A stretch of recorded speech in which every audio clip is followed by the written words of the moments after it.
Hamba-Mu Kau pilih hari ini untuk menyampaikan firman-Mu, sedangkan dosa hamba juga tidak sedikit. Sebab semua orang sudah jatuh dalam dosa, Roma 3 ayat 23, dan jatuh dari kemuliaan Allah.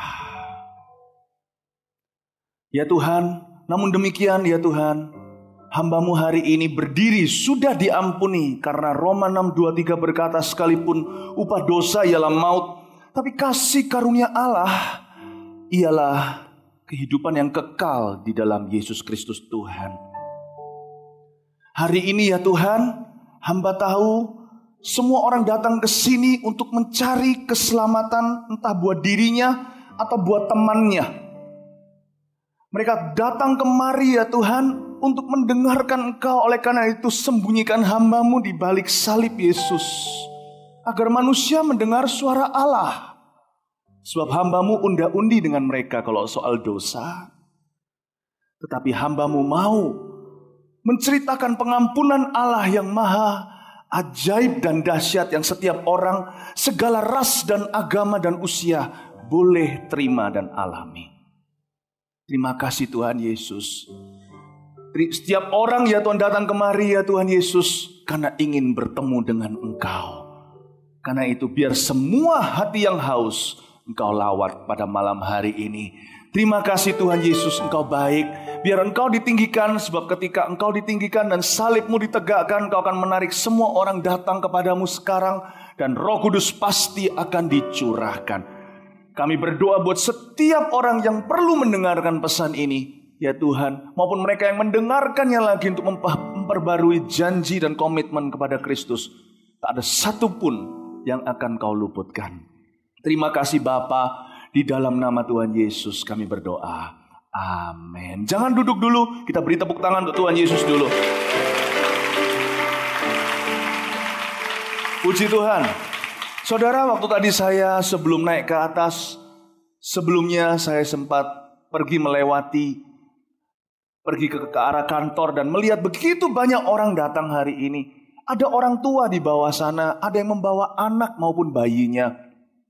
Tidak sedikit yang tadi masih berdiri sampai ke jalanan di luar, nggak bisa masuk.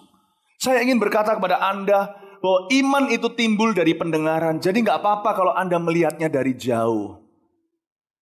Yang penting sikap hati Anda siap dan benar di hadapan Allah.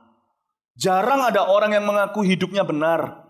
Tapi saya minta agar sikap hati kita benar terlebih dahulu. Karena meskipun Anda di luar, ingatkah Anda bahwa Alkitab mengatakan Yesus itu mati di luar gerbang Yerusalem. Terima kasih kepada Tuhan. Tuhan bukan Yesus kita, bukan Tuhan yang eksklusif. Yesus kita bukan Tuhan yang punya banyak bodyguards. Dia bisa diakses oleh semua orang. Dia mati pun di luar gerbang, di tempat orang-orang buangan, di Golgota, Bukit Tengkorak, yang kita kenal sebagai Kalvari. Apa maksudnya? Berarti dimanapun Anda berada malam hari ini, antara saya di sini sampai Anda yang di luar sana, Anda dijepit dengan Yesus yang ada berada di belakang Anda. Setiap orang hari ini datang, entah Anda di ruangan ini atau di ruangan bawah atau sampai di jalanan, di belakangmu ada Yesus. Dan antara Anda dan saya ada Yesus, dan Anda tercepit di tengah. Puji Tuhan, tidak ada orang yang punya jarak dalam hadirat Allah hari ini. Amin. Amin. Dan kalau Anda nggak bisa masuk ke sini, nggak perlu marah-marah dan menambah dosa. Anda datang ke sini bukan cari entertainment, dan saya bukan seorang artis. Anda datang kemari karena mencari keselamatan, entah untuk Anda atau untuk orang lain yang Anda bawa. Saya bacakan salah satu orang di Twitter berkata seperti ini, harusnya semua orang punya sikap seperti ini. KKR A Trip to Hell with Pastor Philip Mantova. Bersyukur meskipun di overflow ada tanda titik 2 dan tanda kurung yang lambangnya orang tersenyum. Harusnya begitu setiap kita. Amin. Amin. Puji Tuhan. Sebelum Anda duduk kembali, saya mohon Anda mewakili Yesus Kristus menyapa sekali lagi orang sekeliling Anda dengan senyuman terindah dan katakan seperti ini, di belakangmu ada Yesus. Amin. Berikan tepuk tangan untuk Tuhan sekali lagi. Silakan duduk kembali.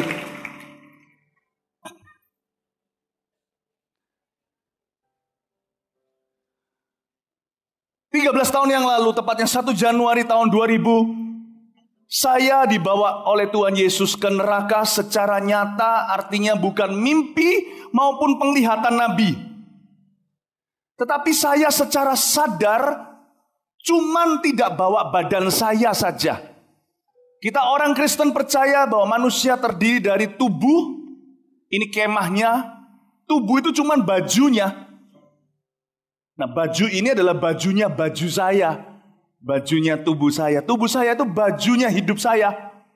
Dalamnya ada jiwa saya, yaitu pikiran, kehendak, emosi saya, perasaan. Lalu di dalam lagi adalah manusia roh kita. Yang sebagian di antara kita yang hadir hari ini, roh itu masih mati. Karena itu Anda tidak bisa berbincang-bincang dengan Allah. Paling pol maksimal cuman beragama. Hari ini saya pasang di status Twitter, Facebook saya kata-kata seperti ini. Saya tidak mencari agama di hidup ini, tetapi mencari keselamatan. Karena itulah saya mengikut Yesus. Karena Yesus adalah jalan, hidup, dan dialah kebenaran. Akulah jalan, kebenaran, dan hidup. Kata Yesus, tidak seorang pun dapat masuk ke sorga, bertemu dengan Allah penciptanya, kalau tidak melalui aku. Jalan itu dibuka bukan karena kesalehan kita. Karena kita ini baik, lakukan banyak sosial amal. Buktinya orang lakukan semua itu sebelum mati masih mohon ampun sama penciptanya. Sudah meninggal dunia loh. Sudah dikubur atau dibakar. Tetangga dan keluarganya masih berdoa agar dia diterima di samping Allah yang Maha Esa. Agama tidak bisa menyelamatkan. Hanya hubungan pribadi dengan Allah yang bisa menyelamatkan kita. Dan hubungan itu dibuka lewat sebuah jembatan. Karena kita dengan Allah ada jurang maut yang tidak bisa terseberangi. Dan hubungan itu dijembatani dengan kayu salib. Hanya Yesus yang mati menjembatani hubungan kita dengan Allah. Seperti kayu yang naik ke atas. Dan ke kanan kiri kita pun diberi damai dengan sesama kita. Hanya Yesus. Karena itu saya tahu malam hari ini bukan entertainment. Saya dibawa tadi sempat mengintip dari jendela blind yang ada. Karena saya concern atau merasa gimana gitu bagi setiap orang yang gak bisa masuk. Saya menyesal sekali kok gak diadakan di luar. Tetapi gak apa-apa, maksimalkan tempat sendiri dulu. Mana pernah sangka ternyata responnya begini. Padahal gak ada publikasi, masuk koran segala. Kalau bukan karena 1, Roh Kudus bekerja. Dan 2, karena jemaat taat. Gak bisa seperti ini malam hari ini. Amin. Oh, come on. Nah, waktu oleh karena itu dari pukul 4 sampai pukul 6 sore hari tadi, saya stres setengah mati. Karena pengalaman ke neraka ini bukan halusinasi. Apa kata orang terserah deh. Saya dibilang jalan-jalan ke neraka, omong apa aja, gak peduli saya. Asal saya bisa beritakan Injil kepada 1 orang lagi. Baik mereka yang orang non-Kristen, orang yang bukan beragama Kristen, yang perlu tahu jalan keselamatan. Bukan sekedar beragama, atau orang Kristen yang meremehkan Tuhan Yesus alias Kristen KTP. Kalau saya diizinkan memberitakan Injil pada 1 orang lagi, saya bela nih. Padahal saya stres setengah mati dari jam 4 sampai jam 6 tadi. Pulang rumah jam 3, saya mencoba bercanda dengan anak-anak saya. Ada pembantu-pembantu saya di sekeliling mereka. Saya bercanda dengan Pak Yusuf, Bu Yusuf. Dengan tujuan supaya saya bisa meringankan. Supaya kalau bisa secara manusiawi saya coba fight melawan perasaan tertekan dalam jiwa saya. Karena pengalaman saya 13 tahun yang lalu. Anda mau bayar saya berapapun, saya tidak mau ulangi kesaksian ini. Karena saya tidak cari popularitas. Saya tidak minta uangmu. Saya tidak minta engkau puji. Dapat musuh baru mungkin iya setelah saya selesai khotbah hari ini. Dibilang gila sudah pernah. Dibilang mengada-ngada tidak jarang. Tetapi saya bersyukur 100.000 orang telah bertobat, namanya ditulis di kitab kehidupan sejak 13 tahun lalu karena kesaksian ini.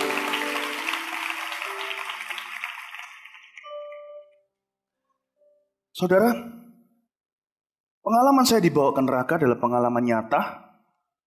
Roh saya dibawa, tubuh saya ditinggal 1 Januari. Dan saya mengalami pengalaman yang cukup lama, namun di mana saya meletakkan tubuh saya tertidur di atas ranjang saya, waktu tidak sama dengan di akhirat. Ketika saya bangun tidur pukul 5 pagi, saya lihat di jam dinding saya, di rumah saya yang lama sebelum saya pindah ke rumah yang baru, saya bertidur dan waktu saya bangun dengan keringat dingin di samping istri saya. 1 tahun saya baru menikah. Kalimat pertama muncul dari mulut saya adalah, celaka aku kalau aku tidak beritakan Injil. Saya tidak peduli lagi apa kata orang. Karena itu dengarkan. Anda mau Kristen, tidak Kristen, dengarkan ini. Kalau ternyata saya benar, maka Anda sudah memilih. Darahku, aku tidak hutang darah dengan siapa-siapa di tempat ini. Oke, jadi dengarkan saya. Kasih saya waktu berapa menit ke depan, sampaikan firman Tuhan. Pertama-tama saya mau jelaskan dulu lewat firman Tuhan yaitu Alkitab. Apa yang saya lihat 13 tahun lalu sebelum saya akan ceritakan penglihatan saya. Boleh? Buka Alkitab Anda. Buka bersama saya dengan di Wahyu pasal yang ke-20 ayat 11. Karena hari ini Anda akan lahir baru dari benih yang kekal, bukan dari ministry manusia atau orang. Anda tidak akan masuk surga karena kata-kata Philip Mantova.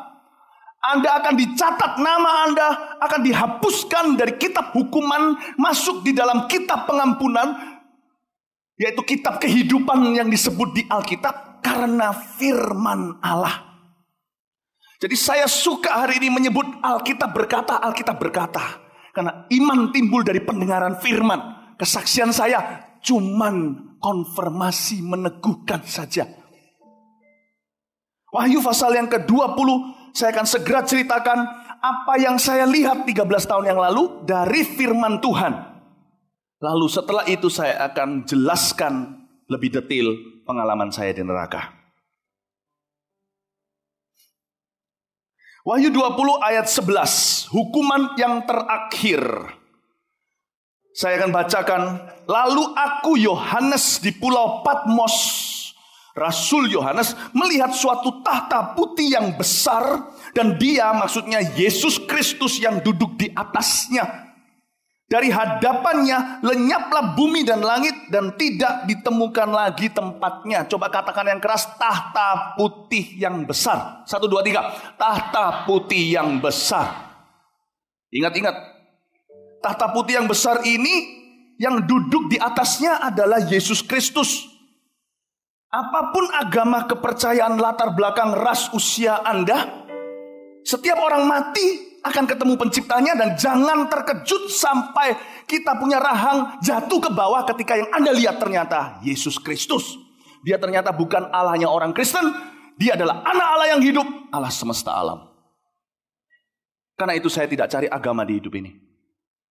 Saya cari keselamatan. Itulah sebabnya saya ikut Yesus. How about you? Bagaimana dengan Anda?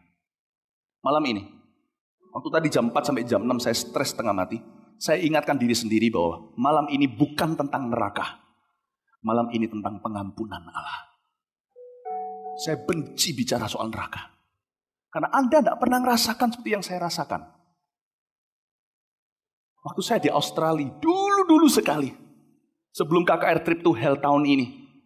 Bertahun-tahun yang lalu saya liburan ke sana. Datang ke sebuah gereja Indonesia, ternyata mereka pernah dengar KKR saya. Sekelompok anak muda duduk dengan kursi mengelilingi saya dan kata, Anda Philip Mantova? Saya bilang, iya. Ceritakan dong, apa yang Anda lihat di neraka? Ayo, ceritakan. Coba Anda datang sama satu orang yang habis dirampok habis-habisan. Atau satu orang yang baru kehilangan seorang kekasihnya. Atau satu orang yang barusan satu keluarganya dibantai oleh perampok di rumahnya. Atau seseorang yang pernah berada di sebuah kepulauan Indonesia, terjadi pertikaian antara suku dan mereka melihat kepala di atas, kepala ditusuk di atas bambu, di atas tiang, kepala doang. Coba Anda tanya seorang wanita yang pernah diperkosa. Bukankah ketika Anda bertanya hanya karena dari keinginan tahu, tapi orang itu yang bayar semuanya karena dia bicara dari trauma.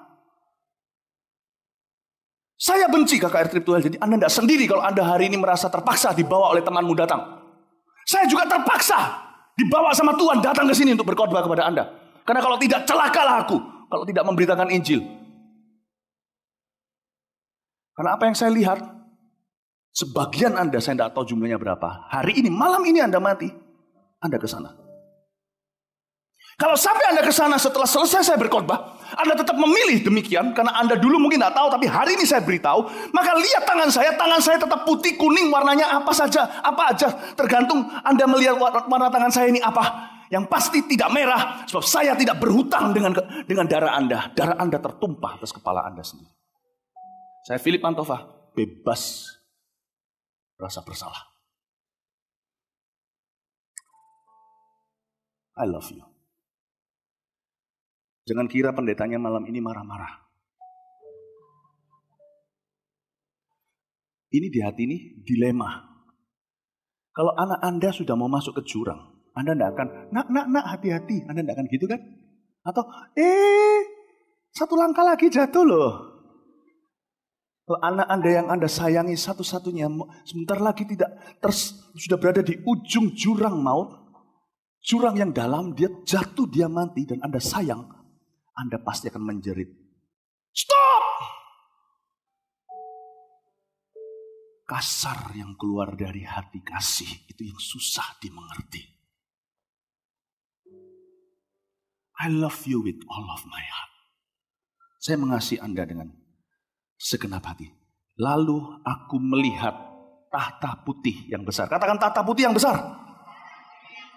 Siapa yang duduk di atasnya? Yesus Kristus. Kapan terjadinya? Pada waktu kiamat lenyaplah bumi dan langit. Jadi sekarang belum terjadi. Tahta itu masih bahkan belum direnovasi. Didirikan pun belum. Ini tahta adalah pengadilan akhirat. Sekarang belum saatnya. Tunggu Yesus datang kedua kali seperti yang ia janjikannya. Yang dijanjikannya di kitab Injil. Oke, ayat 12 saya jelaskan. Dan aku Yohanes melihat orang-orang mati nih. Orang mati, sudah mati, meninggal dunia. Mungkin ada kuburannya. Kalau matinya kecebur di laut, ya nggak ada ya. Paling ambunya atau cuma memorinya. Lalu aku melihat orang-orang mati besar dan kecil berdiri di depan tahta itu. Lalu dibuka semua kitab. Dan dibuka juga sebuah kitab lain, yaitu kitab kehidupan. Dan orang-orang mati dihakimi menurut perbuatan mereka, berdasarkan apa yang ada tertulis di dalam kitab-kitab itu. Lihat saya sebentar, ayat 12, orang mati itu bisa berdiri nggak? Berarti dengan kata lain, manusia mati tidak bisa. Manusia kalau mati, kalau Anda dan saya mati, itu cuma namanya meninggal dunia. Kita tidak bisa mati. Alkitab mengajarkan, kalau kita mati, hidup cuma sekali, setelah itu penghakiman. Ketika kita mati, kita berbaring di rumah sakit, mungkin di ICU. Lalu nanti kita di dalam tanah juga berbaring. Mau dibakar jadi abu pun juga dalam keadaan berbaring. Siapa yang mau barengi Anda ketika dibakar sambil berdiri pegangin seorang mayat? Tahukah kalau mayat tidak ada nyawanya, itu badannya jadi berat? Siapa yang kuat? Ini semua orang mati besar kecil, jumlahnya tak terhingga. Berdiri semua. Berarti setiap Anda, detik Anda tutup mata di sini, berdiri di hadapan Sang Pencipta, Hakim Agung. Nobody can escape. Tidak ada orang bisa luput. Ada sebanyak buku. Ada satu kitab kehidupan. Itu yang kami orang Kristen katakan sebagai kitab pengampunan. Tapi ada banyak kitab yang mencatat setiap perbuatan. Anda harus mempertanggungjawabkan detil-detilnya setiap dosa yang kita lakukan. Makanya celaka orang yang mengira lewat kesalehannya dia bisa diterima oleh Allah yang Maha Esa. Tak pernahkah engkau membaca di Alkitab dikatakan bahwa kesalehanmu seperti kain wanita haid? Itu bahasa aslinya. Bahasa Ibraninya begitu, bukan kain kotor dalam bahasa Indonesianya masih sopan. Seperti softex bekas. Kesalehanmu di hadapan Allah. Engkau kira lewat kesalehan sosial amalmu, lewat rutinitas agamamu, kau akan diterima di sorga? Kalau memang iya, berarti Yesus mati sia-sia. Kenapa Yesus mati mengerikan di kayu salib? Karena ada hukuman kekal yang mengerikan. Gampang kan rasio matematikanya? Kenapa ini terjadi? Karena itu. Ayat 13. Maka laut menyerahkan orang-orang mati yang ada di dalamnya. Dan maut dan kerajaan maut menyerahkan orang-orang mati yang ada di dalamnya. Dan mereka dihakimi masing-masing menurut perbuatannya. Jadi orang mati di laut pun akan dibangkitkan roh dan jiwanya. Tubuhnya memang sudah binasa. Tubuhnya sudah tidak ditemukan mungkin. Sudah dimakan ikan hiu mungkin. Seperti contohnya orang yang meninggal dunia jumlahnya ribuan dalam kasus tenggelamnya Titanic. Berapa banyak orang yang meninggal tidak ditemukan badannya. Tetapi Allah selalu bisa menemukan roh orang itu. Dipanggil berdiri di depan Allah. Saudara tahu antara Anda dengan surga atau Anda dengan neraka, saya tidak tahu Anda di sisi mana. Hanyalah nafas terakhir yang ada di hidung dan paru-parumu sekarang. Detik Tuhan bilang stop. Anda ke salah satu. Dan dikatakan di sini laut menyerahkan orang mati kan? Dan maut dan kerajaan maut menyerahkan orang-orang mati yang ada di dalamnya. Mereka dihakimi masing-masing menurut perbuatannya. Lalu maut dan kerajaan maut itu dilemparkan ke dalam lautan api. Itulah kematian yang kedua, lautan api. Dan setiap orang yang tidak ditemukan namanya tertulis di dalam kitab kehidupan itu, dia dilemparkan ke dalam lautan api itu. Perhatikan saya sekarang ada 3. Tolong kerjasama dengan saya karena saya khotbah begini tidak mudah. Kenapa saya minta Anda ikuti gerak-gerik saya? Bukan karena supaya kita bisa menikmati khotbah ini, tapi supaya saya bisa memastikan semua orang mengerti. Karena beban mental dan moral yang saya pikul sekarang Anda tidak akan pernah mengerti dan memahami. Saya harus memastikan semua orang paham apa yang saya katakan. Setelah itu Anda memutuskan tidak, itu urusanmu.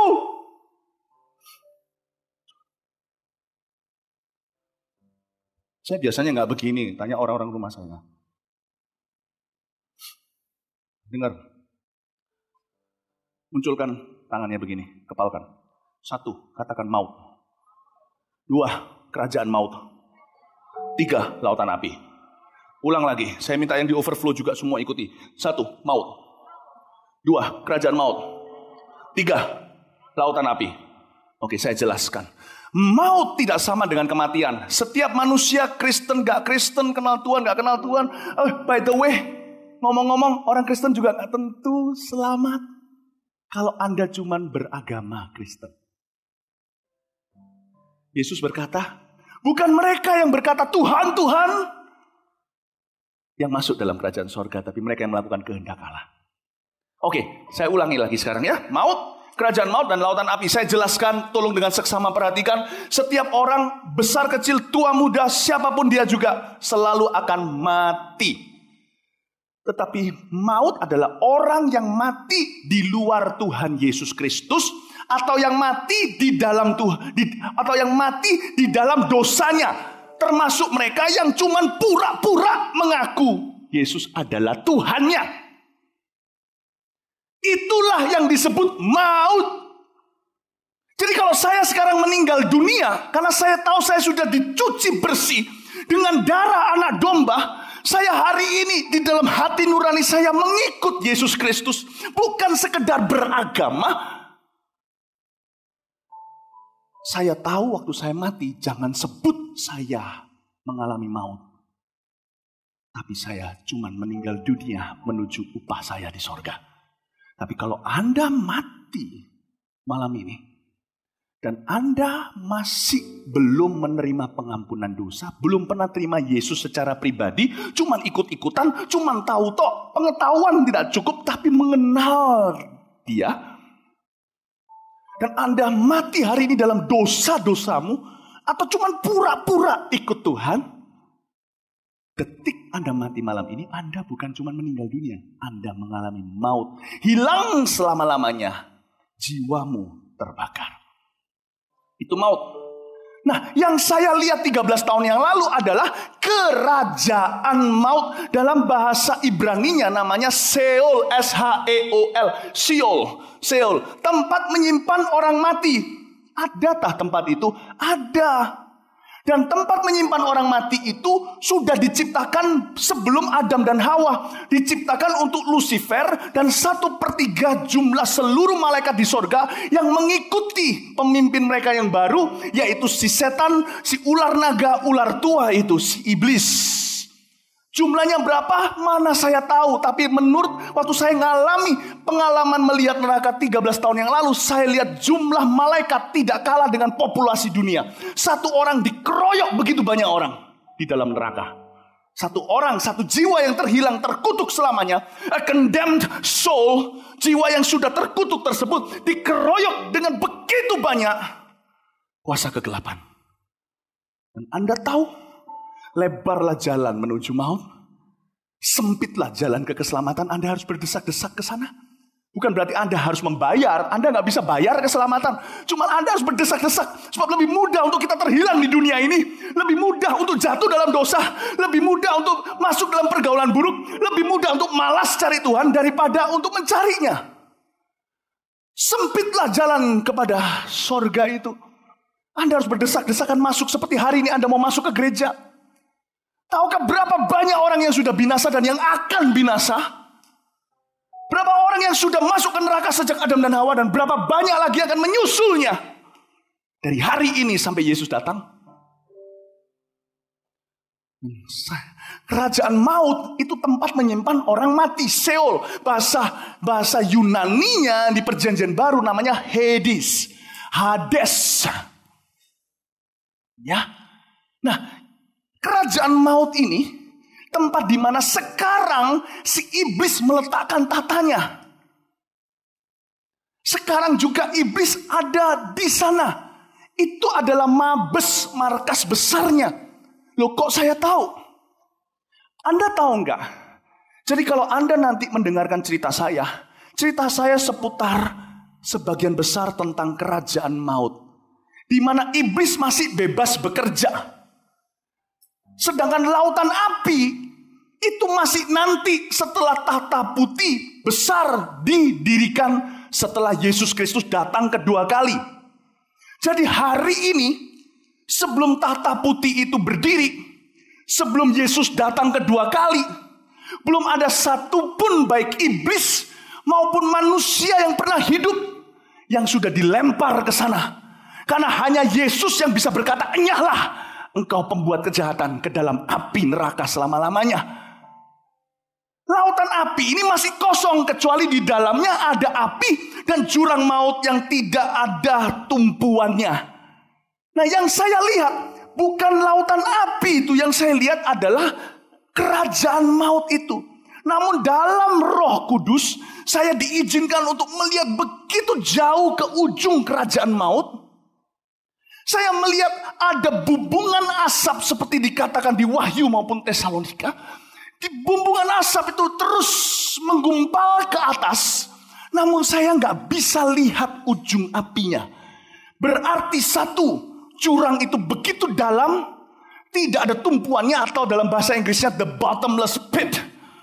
Dan apinya begitu besar, Alkitab katakan itu api murka Allah, disulut dari amarah Allah kepada setan, bukan manusia. Sebab manusia, perasaan Allah kepada manusia ada di Yohanes 3:16, karena begitu besar kasih Allah kepada dunia.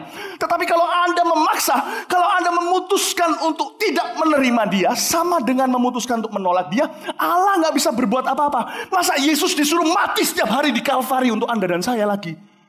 Dia mati sekali, sisanya keputusan Anda. Di dalam dunia ada dua jalan, lebar dan sempit. Mana kau pilih? Saya melihat hubungan asap itu. Saya melihat dengan mata kepala saya. Jadi bukan dalam mimpi, tapi kuasa Roh Kudus membuat saya melihat begitu jauh di ujung kerajaan maut. Tempat menyimpan begitu banyak mayat-mayat hidup yang disiksa.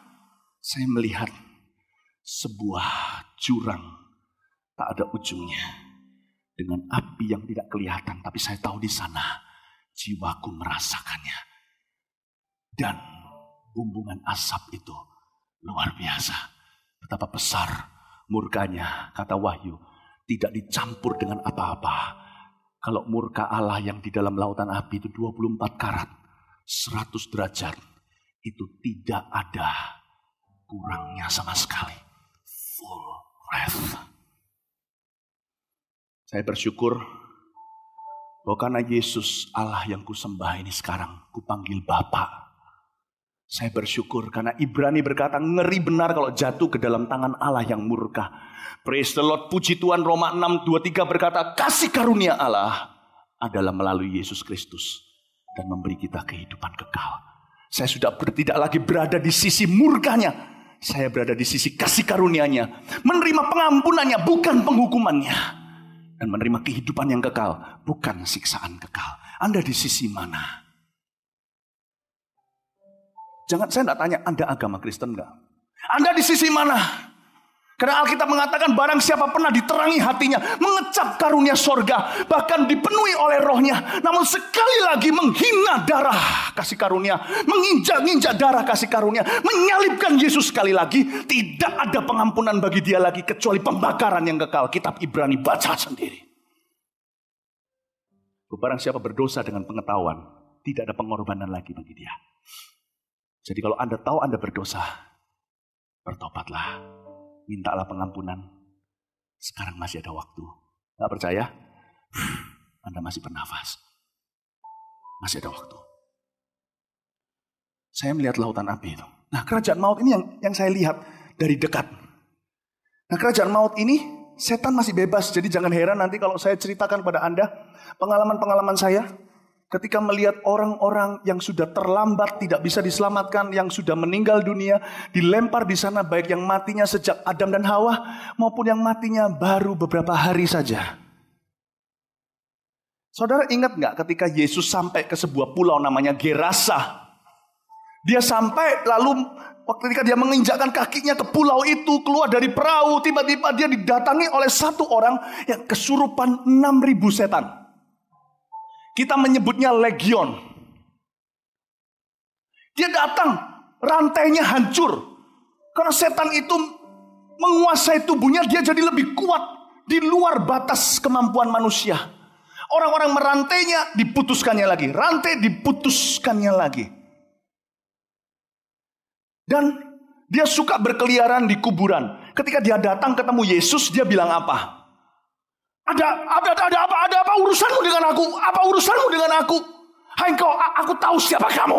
Engkau adalah anak Allah yang hidup. Apa urusanmu dengan aku? Lihat ya kata-kata berikutnya ya. Apakah engkau berniat untuk melempar kami 6.000 setan ini masuk ke dalam lautan api sebelum waktunya? Berarti sekarang belum waktunya mereka dilempar ke lautan api. Setan itu hanya berhenti bekerja di mana ada gereja Tuhan berdiri. Allah mau tidak menguasainya. Apa yang kau ikat terikat di sorga. Apa yang kau lepas terlepas di sorga. Dan saya pastikan, kita pastikan lewat Surabaya susah untuk orang masuk ke neraka.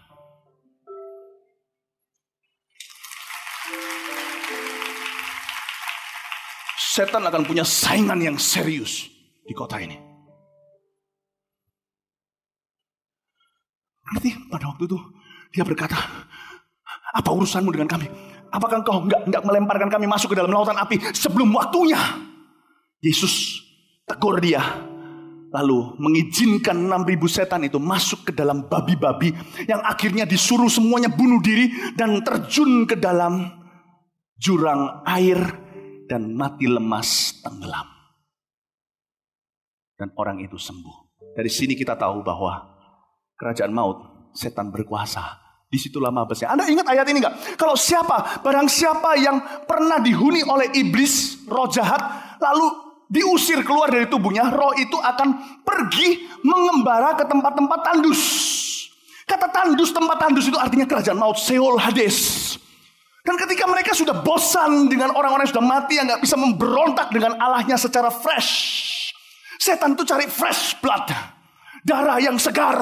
Coba kalau Anda ada di gereja setan, Anda kasih darah hewan yang sudah berapa bulan lalu diketawain sama Lucifer. Aku mau yang baru, culik anak lagi, culik anak kecil, bunuh, siksa hewan-hewan yang baru. He wants you, Satan wants you. Dia tahu suatu hari dia dilempar ke dalam lautan api dan dia perlu Anda memastikan bahwa dia nggak sendiri. Tapi Tuhan sudah mati bagi setiap orang. Di kitab Petrus dikatakan dia menghendaki supaya semua orang tidak ada yang binasa, tapi beroleh keselamatan. Saudara tahu, ketika itu Ketika ayat itu berkata seperti ini. Ketika dia sudah keliling ke tempat-tempat tandus, dia kangen sama rumah lamanya. Lalu dia kembali untuk cek dan recheck. Ternyata rumah yang dulu dia huni tersapu bersih. Bukan berarti sudah kudus dan suci. Tersapu bersih maksudnya kosong sekali. Maka dia akan mengajak 7 roh lebih jahat. Dari mana? Dari tempat itu, dari Hades Seol itu. Untuk masuk ke dalam hidup Anda dan keadaan Anda akan lebih parah dari sebelumnya. Tempat tandus. Hai anak Allah, apa urusanmu dengan kami? Apakah engkau berniat membuang kami, melempar kami sebelum waktunya? Tahukah kerajaan maut itu? Setan masih berkuasa di sana. Tapi teritorinya semakin sempit karena semakin banyak gereja yang menggunakan kunci kerajaan Allah. Di atas batu karang ini kudirikan jemaatku dan alam maut tidak akan menguasainya. Dia terdesak. Dan saya mau beritahu kepada Anda, kerajaan maut itu siapa saja yang masuk ke sana. Mari kita buka sama-sama di dalam Matius pasal 5.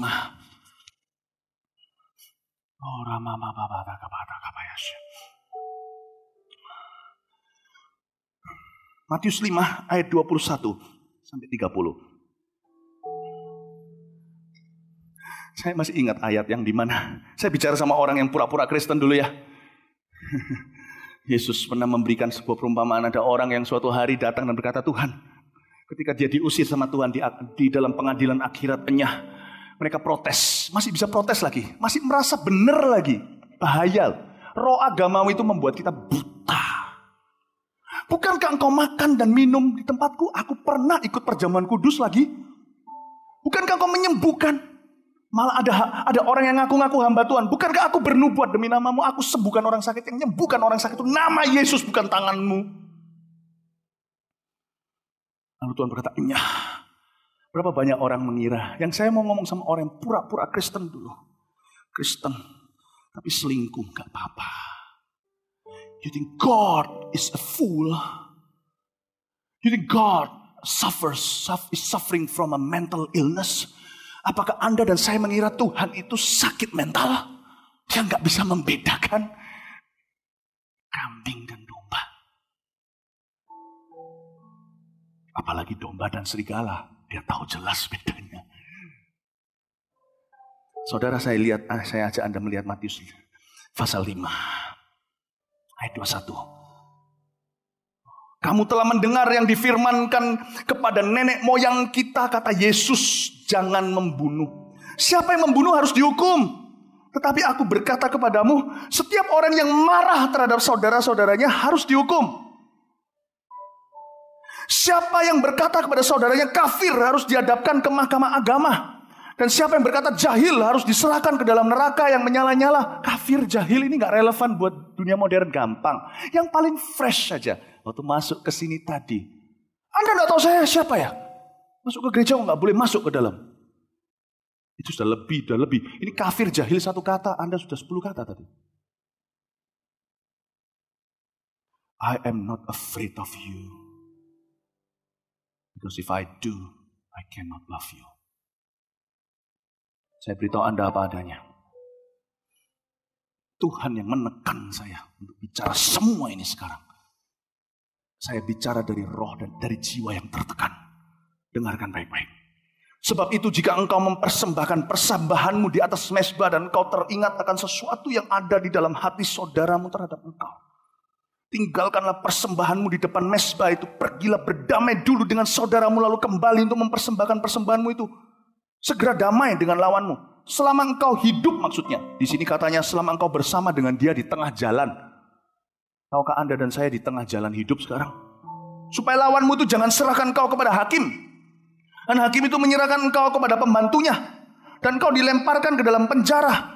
Aku berkata kepadamu, sesungguhnya engkau tidak akan keluar dari penjara itu sebelum engkau membayar hutangmu sampai lunas. Ini bukan penjara di dunia. Penjara di dunia orang pasti keluar sekalipun di penjara seumur hidup. Keluarnya pasti berupa mayat. Ini gak pernah bisa keluar sampai lunasi hutang. Ini penjara kekal. Ayat 27. Kamu telah mendengar firman jangan berzina. Tapi aku berkata kepadamu setiap orang yang memandang perempuan dan serta menginginkannya sudah berzina dengan dia di dalam hatinya. Saya tidak usah tanya di sini yang siapa yang pernah lakukan itu. So, pasti semua angkat tangan. Maka jika matamu yang kanan menyesatkan engkau, cungkilah dan buanglah itu, karena lebih baik bagimu jika satu dari anggota tubuhmu binasa daripada tubuhmu dengan utuh dicampakkan ke dalam neraka. Dan jika tanganmu yang kanan menyesatkan engkau, penggalah dan buanglah itu, karena lebih baik bagimu jika satu dari anggota tubuhmu binasa daripada tubuhmu dengan utuh masuk neraka. Ini bukan pengajaran untuk kita bertindak kekerasan. Cungkil di sini bukan ambil pisau koak mata kita, tapi cungkil di sini adalah berhentilah berbuat dosa apapun itu juga yang menjauhkan Anda dengan Allah. Penggalah tanganmu bukan disuruh ambil gergaji, tapi disuruh berhenti mencuri,